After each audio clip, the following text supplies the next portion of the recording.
Welcome to Finding Forgiveness, a family fairy tale podcast. Join host Susan Gibson as she summons the courage to ask the hard questions, probes deep, dark secrets, and attempts to fill in the gaps while exploring the relationship between her and her mother.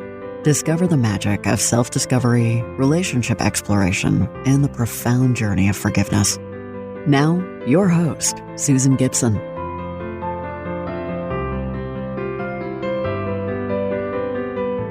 Hello, and welcome to my podcast, Finding Forgiveness, a Family Fairy Tale.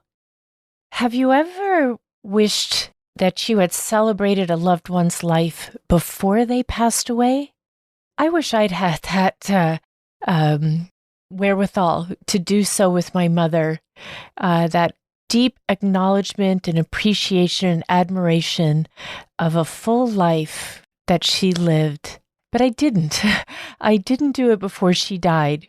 And so with the encouragement of my dear friend Melody, that acknowledgement, admiration, and appreciation started with her obituary, which I wrote not long after she passed away on September 17th, 2021.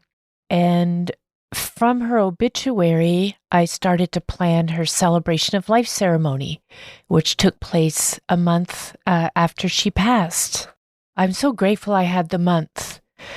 So many things were going on with me. I was definitely in shock after having gone through the very intense experience of being with her through the end of her life.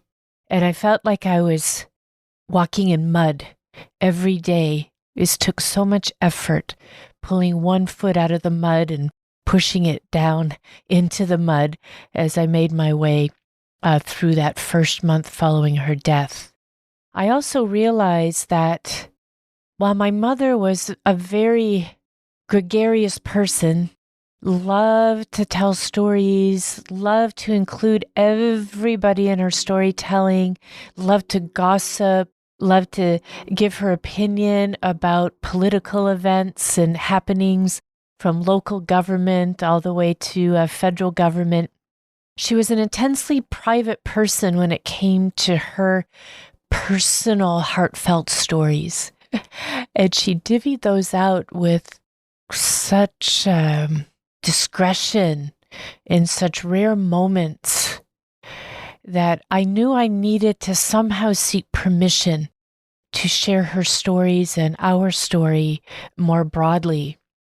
And so I do love to read poetry, and I do look for poetry for inspiration. And in that first month, I had received a book of poems by Ursula Lipton that called Arriving, and it arrived in that first month. And one of the poems just really struck me and gave me what I was looking for. And I had asked Ursula for her permission to read it at Mom's celebration of life ceremony, and I told her it would be recorded. And she's given me permission to share that publicly and in a recorded sense. And so I'm going to share that with you now. And the title of the poem is When I Die. When I die, I want you to say, I spoke up, stood up for what I believed. I made you laugh and cry, cliche and all. I took us through mud to the edges of the ocean. When it got hard, I stayed steady. You and I, we have places to go. I chart the course, pull up anchor, so that you can say these things when I die. That was the permission I needed to be able to share the story of my mother and to share our stories together. And one thing I realized as well is that my mother is still with me. She'll always be with me. And I had this very amazing experience during a deep meditation session leading up to my mother's celebration of life ceremony. And I've been practicing yoga now for about 4.5 years. It's become a daily practice. And starting in the beginning of the year of 2021, I started a meditation practice in conjunction with my yoga. And I was experiencing a high level of anxiety because of COVID, and realized I needed to take some extra measures to help better understand and live with my anxiety. And so I started a daily meditation practice, guided meditation. And I also do deep meditation sessions, anywhere from 1, 2, or even 4-hour sessions, guided with live guides. And just amazing experiences for me. This helped me enormously with better understanding and living with my anxiety. And so I was in a deep period of high anxiety. We were still in COVID. This was September of 2021. And my mother had just passed, and I had spent a month of very intense experience with her. And so I entered into a 4-hour meditation session. And, those of you who have done something like this, it's not all sitting quietly for 4 hours. There are activities and movement and things that the guide takes you through. And this one in particular was a very trusted guide. I'd worked with her on many occasions with yoga and guided meditation. And through a series of activities and movement, she got us to a point of very deep relaxation and inward introspection and self-awareness, and left us in moments of silence. I don't recall how long now, but I had the most vivid vision, and I was falling through the sky, through the clouds, the blue sky, very gently, very easily. I was not anxious or nervous or concerned. It was like this very comforting and comfortable free flow, like, oh, I'm floating down through the sky. And all of a sudden, an owl appeared, and the owl is my grandmother, my mother's mother, Grammy. She's appeared to me for several years now as an owl, and I appreciate so much when she shows up for me. She knew I needed her in that moment, and she put her wing around me, and we just continued to float gently down through the air. And all of a sudden, this giant eagle appears underneath us with the wings outspread, beautiful, regal, floating effortlessly, quietly. And we just gently float onto the back of this eagle. And in that moment, I realized it's Mom. Mom came to me as an eagle, and she still appears to me as an eagle. Whenever I need her, I ask for her guidance, and she'll appear as an eagle. And it's just amazing. In real form, also out there in the wild, she'll come as an eagle. It's not only through my thoughts and imagination that she shows up for me. I find that enormously comforting, that our loved ones, once they're gone and out of their earthly body, that they're still around us, and they're there when we need them, and we can call on them when we need them, and they'll show up for us in whatever way is meaningful to us.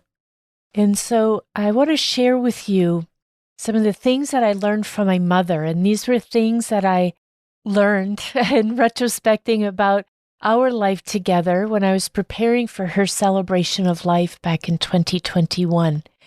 And their thoughts and activities and life lessons that I carry with me today.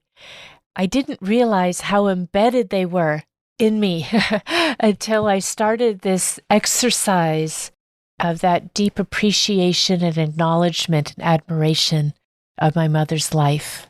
I have to say, I so wish I had shared these with her when she was alive, but I'm going to share them with you now. So the first is love of classical music. Uh, Growing up, our household was filled with music, popular music, merging of northern culture and a southern culture. My mother being from northern Maine and my father being from north central Mississippi. But the love of classical music came from my mother, and it came in the form of a recording, an album that she had when she played in the orchestra in high school, and she played the violin, and there was a recording of one of their concerts. And it was red vinyl. I'll never forget it. I wish I still had it. It's long lost. But as a very small child, I had a little, record player in those days. Things were records and all vinyl, nothing digital in those days. And I would play it endlessly. I was just fascinated that, Mom was recorded on there. And, since then, she's told me numerous stories about how she and another young girl from the orchestra would do parlor concerts. And at times, her sister Anella would accompany on the piano as well. And they would be invited into people's homes in rural Maine and do parlor concerts. And it's just such a lovely memory and story that she shared with me about that. But it really instilled this love of classical music that I still have today. And between she and her mother, my grandmother, Grammy, they started me with music instruction very young. I believe I started formal instruction at the age of 5. I don't recall exactly, but I know I was very young. And that love of classical music carried into my formal instruction in learning classical music as well as popular music, because I was so young. My piano instructor wanted to make sure I had some fun also. It wasn't all formal instruction, but that love of classical music I have today. And it fills my heart and fills me with such inspiration about life and love and the environment around me. And I'm forever grateful for that lesson from my mother.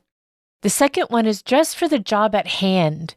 And my mother was always dressed appropriately. I'll say it that way.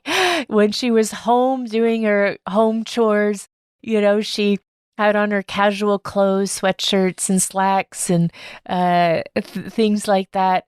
When she dressed for work, she wore tailored clothes, the full deal, high heels, nails perfect, hair perfect, makeup perfect, all the foundational part of the wardrobe that she wore in those days in the early 60s, and she really impressed that upon me. And she made most of my clothes, especially at a young age. And she also instilled in me the love of sewing. That's another lesson learned for another day. But that dress for the job at hand. And she made my clothes. I remember when I started kindergarten, I came to school, dressed in a jumper and a top underneath, and I brought slacks with me. And, Mom said, you're going to go out for recess and play with the other kids out in the schoolyard. And so put your slacks on when you go play outside, and then put your jumper on when you come back inside to do your schoolwork. And so that's what I did. I did that for years. And it just impressed upon me, you've got clothes for work and you've got clothes for play, and they are not the same wardrobe. Now, I didn't know any other children who did that, by the way. It was me and me alone, but that was okay. That was a life lesson that I carry with me to this day. There are clothes that you show up for work, and there are clothes that you show up to lounge and leisure and work out and do all the other things that you do in your life. And they're not the same wardrobe. And that's an important lesson that I learned from her. The third one, keep your room and workspace clean and tidy. I'm an only child, and I didn't have a lot of rules growing up. But one I did have was, I could play, I could make a mess, I could do whatever, I wanted to or felt the need to do or drawn to. But when I was done, I put everything away where it was so it's ready for the next time. I know where all my things are. I made my bed, kept things neat and tidy once I was done playing. And I still do that today. I pull out all the things I need for my work or my cooking or my working out or journaling or whatever it is. And when I'm done, I put it all back in the place where it belongs, and I know where it is for the next time. And I have great appreciation for that, actually, that organization that comes from this lesson from my mother. The fourth one is clean, clean, clean, clean, clean. My mother, even up to right before she lost the mobility and her ability to move anymore, which was just a short 3 weeks before she passed away, she was still doing her daily cleaning routines. And she had 2 cats, Princess and Mama Baby, and she kept up with all their, messes as well, food and toys and whatnot, and just impressed upon me that, cleanliness really is very near and dear to my heart. And she and I come from generations of women looking over our shoulder to say, are you really going to keep those dishes in the sink any longer? I think it's time that you wash those and dried them and put those away. And, it's a strong legacy of clean, clean, clean, clean, clean. And I also appreciate this, though I have to say that it wasn't until just in recent years, over the past 11 years, that I realized my cleaning may be a little bit obsessive compared to others and what they do and think about within their daily lives. And I have full respect for that. Everybody has their own way and own approach and own kind of thresholds around cleaning. Mine might be just a little bit obsessive. And however, I do embrace it wholeheartedly. It is deep, deep within my DNA. The fifth one is give back and be generous. And my mother, again, instilled upon me at a very early age that the things that I no longer need or want, I should give them away for others who may need or want them. And at a very young age, it took the form of collecting up all my toys that I no longer played with for the annual toy drive sponsored by the fire department in our local community in northern Maine. And that gave room for my new toys that I would get for Christmas. But it also really instilled upon me this recycling, that you don't throw things away that still have usefulness. However, if you no longer find them useful, give them away. Give them away. And I do that routinely now. And whenever I buy something new, I make sure actually that I'm removing something so that I don't just accumulate and accumulate and accumulate. Now, this is also a recent application, if you will, of this lesson from my mother over the past 11 years to say, let's be mindful about all of the accumulation of material goods. I don't need a lot of material goods. And so when I do bring something in, something new, I make sure whatever it is that I'm bringing in, I'm removing some like object from my possession. I find that so refreshing and healthy and clearing of the mind and body and spirit, let alone my household as well. And I had enormous appreciation for that. And it not only not only takes the form of material goods, but also in donating time, donating money to causes and to individuals who may need some extra time and assistance. And my mother did a lot of pro bono work as an accountant during her lifetime, and donated to special causes that she believed in. And I do the best that I can in that regard as well. Number 6, speak your mind. My mother's very outspoken, very vocal, used very grandiose words and gestures. And I will never, I hope I never, I should say, forget the images of her throwing her arms in dramatic fashion and saying dramatic phrases like that. Do you believe they built that monstrosity across the road? And she was like that throughout her life. And she stood up for herself, and she stood up for those who didn't have a voice. And I've learned from her that is important. It's important to amplify my own voice, and it's important to amplify the voices of others who don't feel that ability to amplify their own voices. I appreciate this very much from my mother. It's not always the popular voice either, and that's okay. That's okay. We have the courage to speak our minds.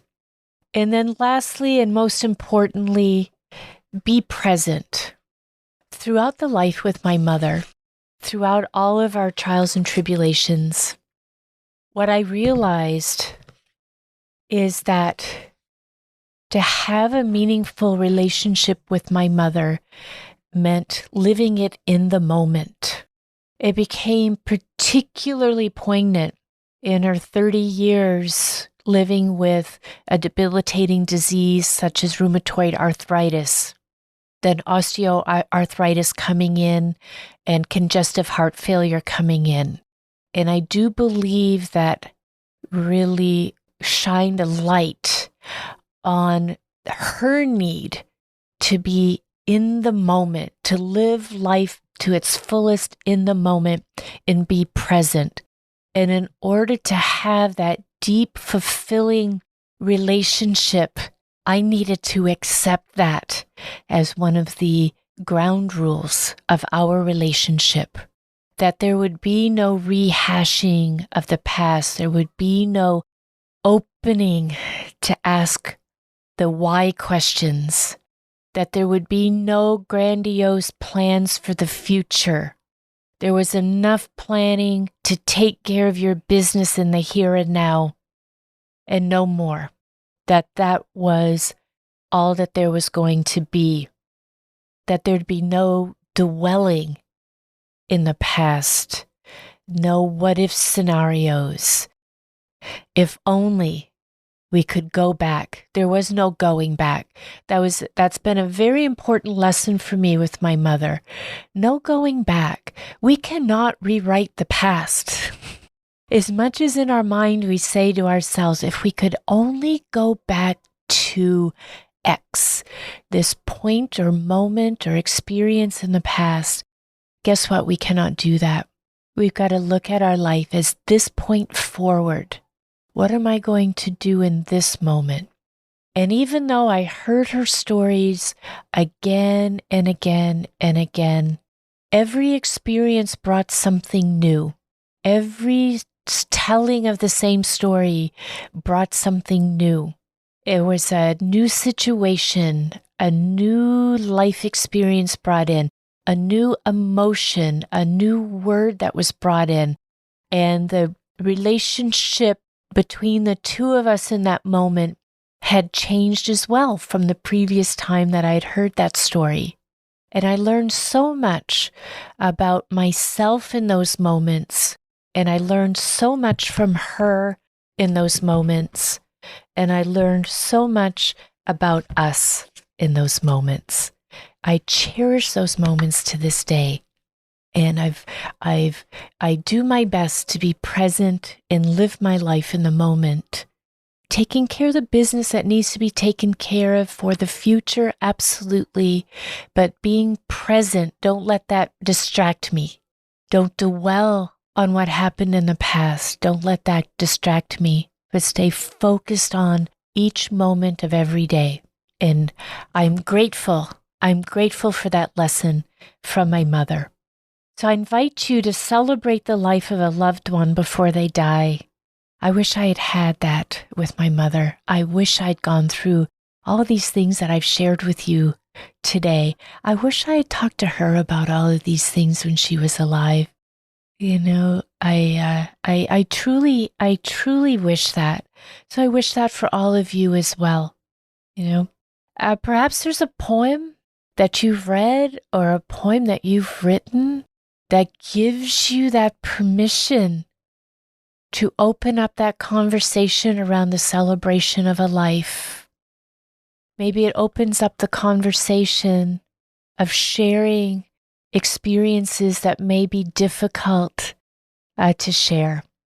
And if you're not ready to share with your loved one, then you can always share with me at hellosusan@findingforgivenesspodcast.com.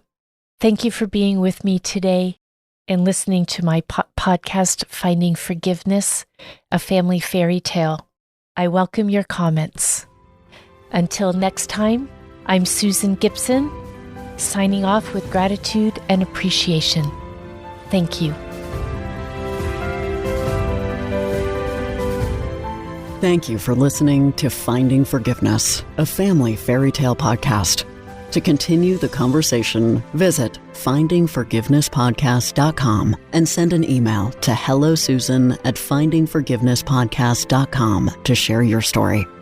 Until we meet again.